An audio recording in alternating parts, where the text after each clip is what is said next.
చంద్రబాబు నాయుడు అంటే ఒక విజన్ ఉన్న వ్యక్తి. ఆ రోజు జగన్ అడ్డుకోవడం వల్ల కొంతవరకు మన విజన్ మిస్ అయ్యాం. అయితే మనం కూటమి ప్రభుత్వం వచ్చింది కాబట్టి ఆయన విజన్ ప్రకారం మళ్ళీ ఇంటర్నేషనల్ ఎయిర్పోర్ట్ ఇంకా సుస్థిరంగా అభివృద్ధి చెందుతుందని నేను అనుకుంటున్నాను. మరి జగన్ గారు మీడియా ముందు మాట్లాడుతూ చంద్రబాబు చేసింది ఏమీ లేదు, నేను చేసిన అభివృద్ధి, నా తండ్రి చేసిన అభివృద్ధిని తన క్రెడిట్ అని చెప్పి చంద్రబాబు పబ్లిసిటీ చేసుకున్నారని చెప్పి విమర్శిస్తున్నారు. అది ఎంతవరకు వాస్తవం అంటారు? అది వాస్తవం అవాస్తవాలని ప్రజలందరూ చూస్తున్నారండి.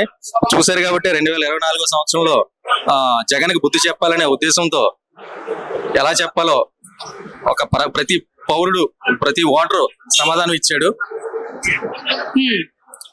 మరి జగన్ గారు మీడియా ముందుకు వచ్చి మాట్లాడిన ప్రతిసారి కూడా నేను సంక్షేమాలు ఇచ్చాను, అభివృద్ధి చేశాను, సచివాలయాలు ఇచ్చాను, కోర్టులు కట్టాను, ఎయిర్పోర్ట్లు కట్టాను, నేను చేసిన అభివృద్ధి ఎవరూ చేయలేదు, కానీ నేను పబ్లిసిటీ చేసుకోలేదు, అందుకే ఓడిపోయాను అంటారు. అది ఎంతవరకు నిజం, మీరేమంటారు? పబ్లిసిటీ చేసింది ఏం లేదండి.